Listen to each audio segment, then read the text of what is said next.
me, April Kamaya, and you have reached my review for Ready to Love, Season 4, Episode 8, The X Factor. Before I begin, I know I am super late. This video is a week later, and I know I do not do videos this late. I'm literally about to go off my notes, and I know I'm about to screw this episode up. But I am so sorry. But guess what? I had my vacation last week, and I went to Miami, so I'm like still on a high because like every day I've been thinking about Miami, like, oh, next year I'm going back to Miami, like pronto. So I've been looking at hotels. I'm like, can't wait to go, but I'm getting off track.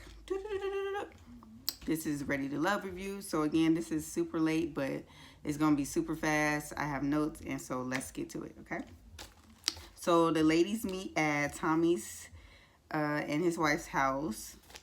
And basically he says that he wants the ladies, to bring back an ex. And he wants them to kind of get an insight on their new gentleman and kind of give them and see how they feel about him. So, of course, they're like, I don't know about this, but okay. So, let's see. So, Vernisha brings her ex, David, to meet Joel. Alexis brings Joseph and to meet Ron. And so Joel basically asks her ex if she's clingy, and he surprisingly said no, because obviously that's what he thought she was going to hear, but he didn't. She basically says that she gets attention. She's very popular, so you got to be a man that's very strong and secure in that, because Vernisha is the real deal, okay? Ron explains that we've heard this, he's been jaded by the church. He ran away from it, so that's like clearly not in his life at all. You can clearly see that, because he literally runs away from it. Every time he talks about it, it's like, nope, I don't do that at all. So I think it's still a struggle that he deals with, that he trying to put off like it doesn't matter, but it does matter. But something happened to take him off that path, and that's something that he's going to have to deal with on his own. So Ron is concerned with Alexis, expecting him to grow to be the super religious person. And my thing exactly is like, he's not this religious person now. He's not going to grow to be the super religious person. Most likely. It can happen, but most likely the way he is, how far he is away from it, it's not going to happen. So Vernisha has invited some of the ladies to this pampering place to chill, hang out, make drinks, basically by the description of the men.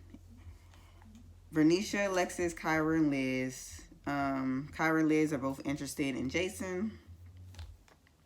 Liz brings her ex, Clarence, which she said is more, they decided to be like better off as friends and more have a brother relationship.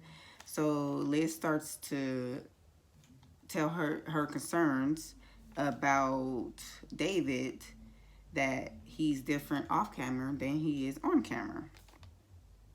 So Jason asks, when was the last time, did I say Jason? Yeah, I wrote Jason. I'm sorry. It's supposed to be David. David asks, so David comes in, of course, they explain that this is my ex, so he's kind of thrown off by that. So then he asks when the last time they were intimate. And you could tell they were thrown off, like, what? Like, where did that come from? He said it was a while back, like they kissed. It was like super long ago. The ex brings up that Liz told me that, she gave you some information that you brought back to your friends, and she doesn't feel basically safe around you. She's not in a safe place. To me, I understand where the ex was coming from, being protective and kind of trying to see what was going on with David. But I also feel like, from what we've seen from the other dates, none of the ladies came in and literally gave the ex information, like all this negative information before they met him. Like, I feel like Liz was the only one that kind of put a negative, like, battery in the ex, like, negative idea that anybody would, meeting the person would be like, ugh, like, because I'm a facial expression type of person. So if I don't like you, I don't like you. You know what I'm saying? Like, I'm not a type of person that, you know, play nice. Like, okay, I'll be cordial with you, but my face is going to be like, I'm not going to be cheesing. You know what I'm saying? So I feel like Liz kind of dirtied the waters a little bit. But, you know. So I kind of would have been taking offense too. Because I'm like, you know, you already kind of gave him information. So it's kind of like, of course he going to have your back. But anyway. So Amber and Kyra introduced their exes. Jason starts asking questions to Kyra's ex regarding, you know, her spending habits. She has a spending habit that she needs to control. She knows that. Chris explains to Amber's ex that he wants 5 kids. And she didn't expect that, but she's like, she don't mind. She's like, I don't care, or I don't mind. Again, I don't feel like they have chemistry at all. I think they're just playing to get to the end. So Chris senses some awkward tension between them two. And he's trying to figure out, like, what type of relationship you guys have, because it's like something awkward going on. Me, through the camera, like, it bursted off the screen as soon as he walked in and she sat down. Like, I wasn't trying to judge or be stereotypical or trying to judge the guy, but I already felt as I'm trying to not offend, but basically she says that when they were together, he basically came out and said that he was bisexual. So when I heard that, I wasn't surprised. So Amber was obviously hurt by that, but she kind of put her feelings to the side to kind of be there for him and his journey in that. So they became great friends still to this day, but it's still kind of awkward in that sense. So Alexis and AJ and Jason and Liz go on a double date. Alexis is apprehensive with AJ. Alexis has concerns with AJ, but basically kisses her in between her having her concerns. So, you know, that makes it all better in that moment. So let's see. They go back to the house and they discuss the dates with the exes. Alexis is really struggling with Ron and him not being spiritual. All of a sudden, like, this is like an epiphany of hers that she knew since day one. But again, remember I was saying she's so concerned with someone being her number one that she's somebody's number one. I've been saying that all these episodes, and it's coming back to bite her, because now she's looking at what's really important, and there you have it. So Liz explains the dinner being super intense.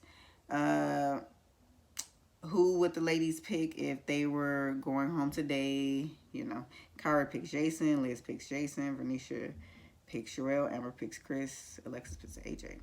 So basically the bottom is Ron and David. And so Alexis talks to Ron and Liz talks to David.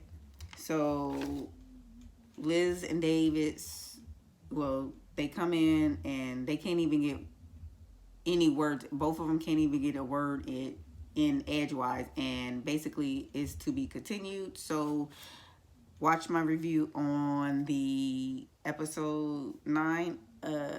Yes, I'm sorry you guys, this is it's such a quick video, but like I said, I'm just going off of these little tiny notes that I took on my vacation, and I was kind of in and out, so I apologize you guys, but I didn't feel right not at least recording the video. So again, this is my review. Please make sure you like, comment, subscribe to my channel.